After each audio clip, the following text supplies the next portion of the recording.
Loop 10 and a half. Everything was going quickly, too quick for me to stop in time. The knife in the hand of my ex has already disappeared into Peyton's chest. My heart seems to have stopped at that moment. Peyton! A voice called out from my dry throat. The next picture I saw was a tall figure that had stood firmly and fell down to the ground in front of me. I ran to receive Peyton's body without thinking.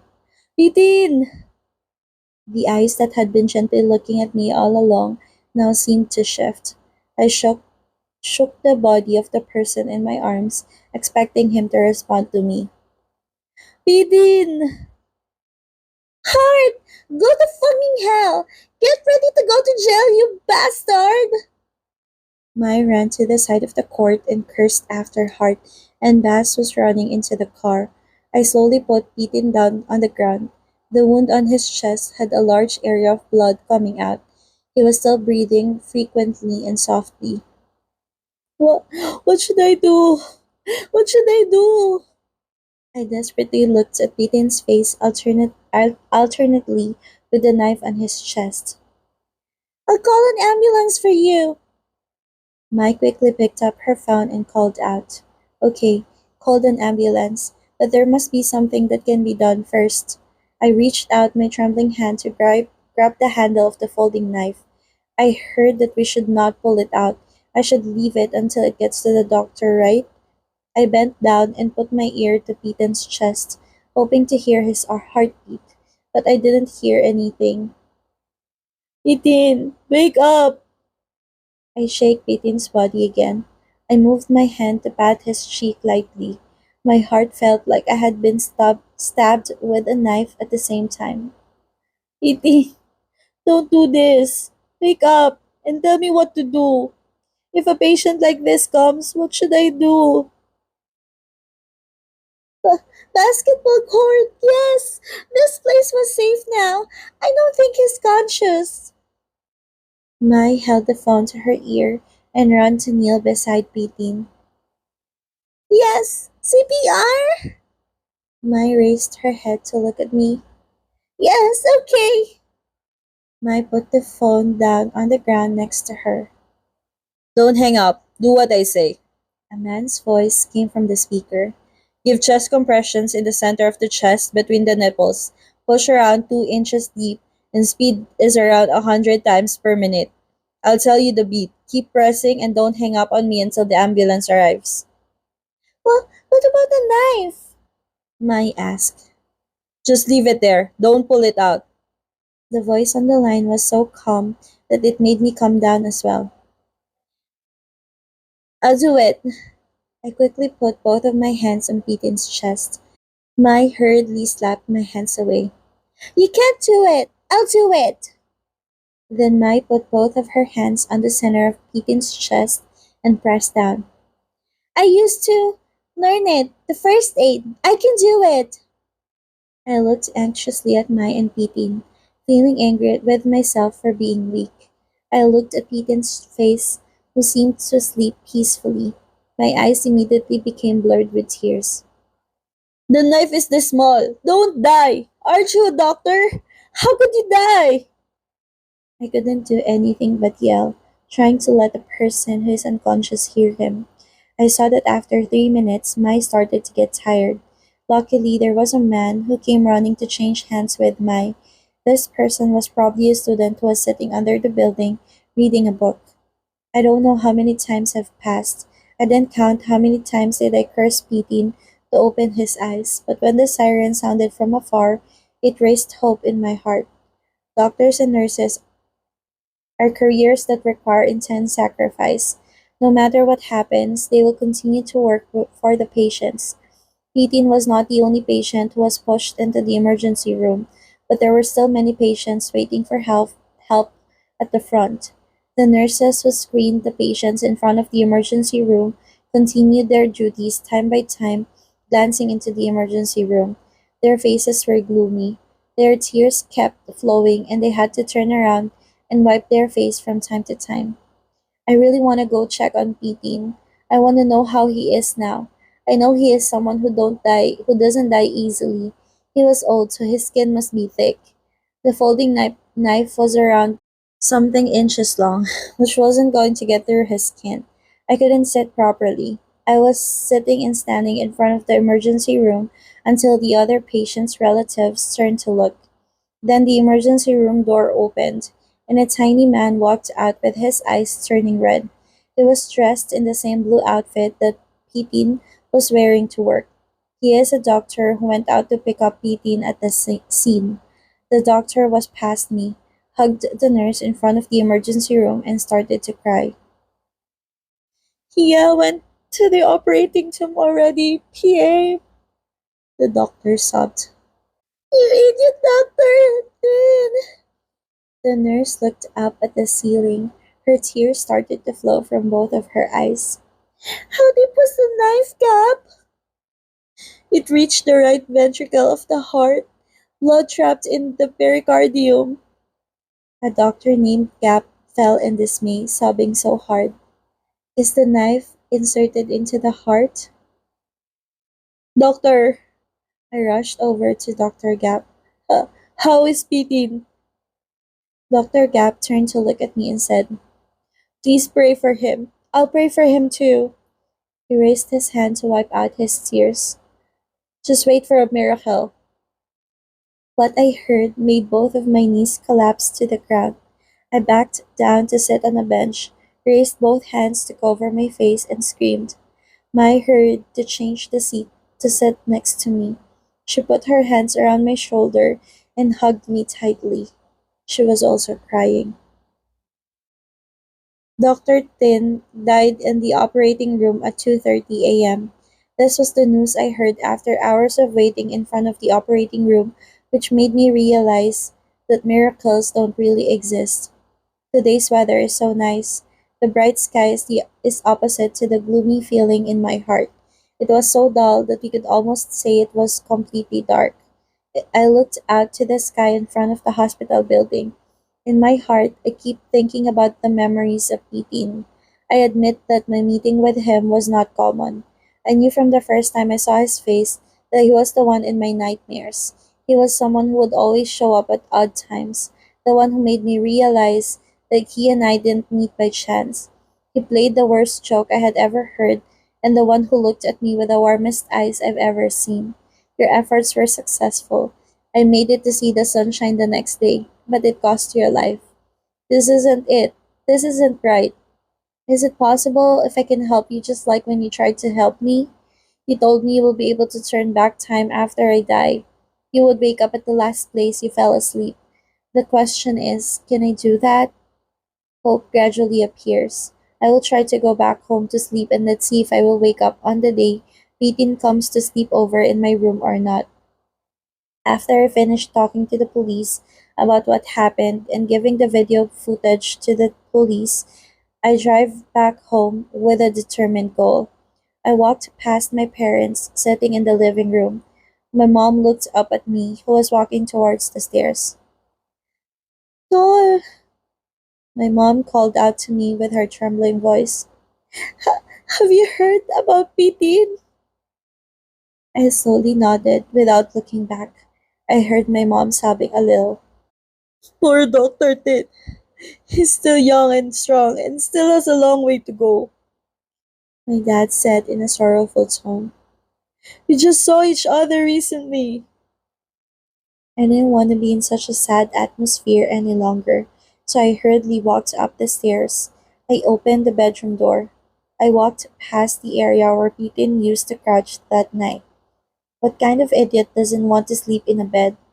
I'll say these words to you when you wake up. I decided not to take a shower or wash my face. I jumped into bed, expecting to fall asleep as soon as possible. The sleepiness from not sleeping last night should be enough to keep my eyes closed, but every time I closed my eyes, the image of Pitin being stabbed flashed back to my mind, causing my mind to not be calm enough to fall asleep. Closing my eyes seemed to take more effort than usual. I opened my eyes after 20 minutes.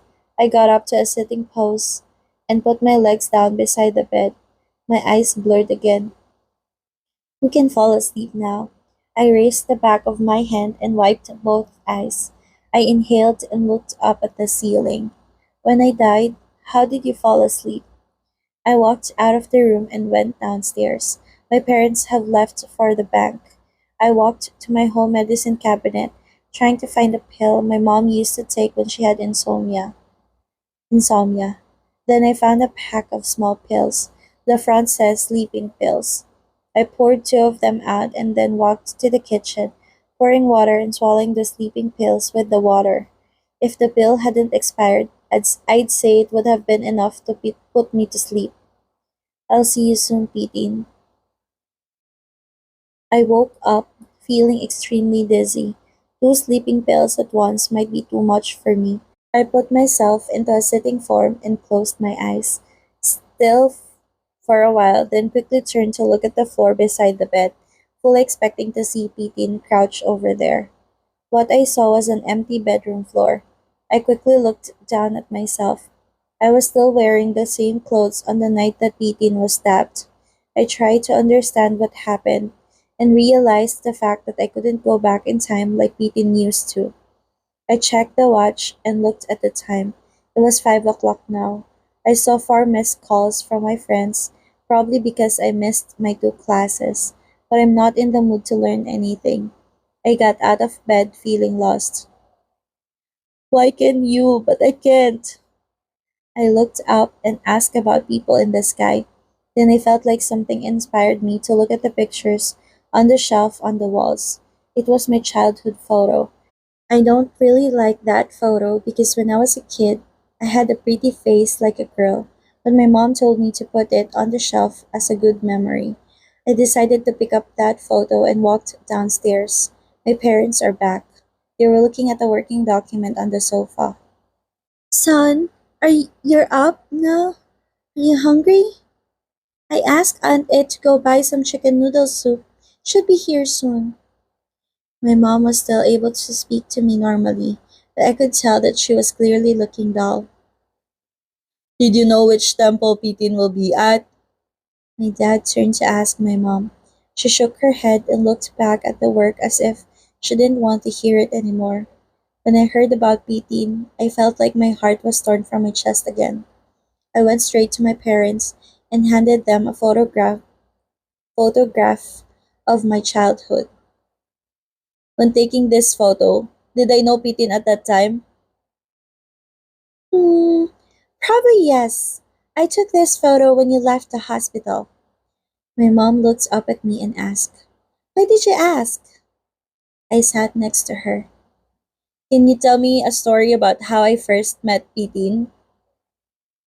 That time, me and Aunt Can were close friends, and we talked about wanting to take the two families to the beach together. We were sitting on the beach on that occasion. Your dad was careless and didn't see that doll walked into the water alone. At that time, Dr. Teen's father came to help and took you to the hospital. My dad took his eyes off his work and looked away. Dr. Tin is fond of you. He took care of you, took your hand wherever you went, and he always shares food with you as well. My heart fluttered upon hearing this. Has Pitin ever taken me to a temple? My parents looked at each other. After the drowning incident, Nong Tin took you to the temple, my mom replied. It's still fun to think about it. Nong Tin might think that you're a girl, so he asked you to marry him. My mom laughed a little, but it was laced with sorrow. I thought it was heartbreaking. Nong Tin is a very sweet person since childhood, always thinking of others more than himself. No wonder he chose to become a doctor to help others. It was as if something lit up in my head. The temple that Pitin took me to, where is it? Where is it, Dad? My mom turned around to ask, and my dad closed his eyes as he was trying to think. I can't remember the name of the temple, but we should have a picture of it in the album. Dad turned to Mom. We should bring the photos to Khan and Dr. Tool as well. Yeah, good idea. I will call Ken and ask which temple the funeral will be held. Then my mom picked up the phone. Dad, can I see that photo? I immediately asked my dad. Wait for a second, let me go find it first. Then dad got up and went straight to the stairs. I quickly followed him. Keaton, you can't just die like this. I can't accept it. I will find a way to bring you back to life, no matter what. Since you have obtained the supernatural power, why can't I get some too? After knowing which temple Keaton brought me to, I quickly booked a plane ticket and I'll pray for you to come back. If you don't come back, then I won't be able to live as my life was exchanged by your life. It must not happen again. A warm sea breeze slowly blows, bringing the smell of seawater to my nose. The sun shines brightly on the white sandy beach, making it look so beautiful. The temple will be found after walking along the beach and then walking ashore for about 200 meters. It's located near the sea. I kept walking around holding the photograph until I stopped walking in front of the temple's sign. I lifted the photograph up to compare it with the one in front of me. The picture contained two people standing together at the sign in front of the temple. Beating in the picture is just a tall, skinny boy with a sincere smile. As for me, I look gloomy, like I hate taking photos. It's here. This is the place where Pitin used to bring me. There may be many things that have changed, but there are many things that remain the same 20 years later. For example, a large bodhi tree located on the left side and the ordinary hall, Ubosot, which still had the same shape though it was fixed, and a pavilion where the old Buddha is located at the end of the temple. As I walked inside the temple, my heart kept beating all the time when I saw the place that was the beginning of a strange story that happened. I kept walking until I stopped at the front of the pavilion where the old Buddha, which seems to haven't been taken care of as it should be. I looked left and right to see if anyone was watching before meeting the eyes of an uncle who was holding a broom, sweeping the dry leaves in the temple courtyard. Hey, young man, the uncle greeted me. If you come to ask for a lottery number, I recommend you don't get it. I turned to look at the Buddha, then the uncle. I didn't come for the number. Then, what are you doing here? A middle aged man walked up to me. Many people come because some have already received their wishes, but most of the people did not get them. Some of them even got the opposite, and now people rarely come to make wishes. Then I looked down at the photograph. People who ask and get it, what did they do? From what I see, it is usually children who have asked for it, replied the uncle. So I guess he will give blessing to people who have a peaceful mind. There was a one time I heard that a kid came to wish that a lump in her mother's stomach was not cancerous. Eventually, the lump wasn't cancerous. So people in the village flocked to ask for money, the lottery, or some gold, but none of them had ever received it. At that time, Ethan was still a child as well, so it's not strange to ask and get it. What if I do it now? Will it work? If I try, will it work? You can try, boy. You're not going to lose anything. Try to stay focused. Make your mind peaceful and you might get it. He smiled and then walked away to clean the courtyard. I looked at the Buddha again and took a deep breath. I started to sit on my knees, bowed down 3 times, and then took out a photo of me and Pitin and put it at the base of the Buddha and stepped back. Pitin, I want you to come back to me. There is nothing I want more than this. I lifted both my hands up before speaking out loud and clear.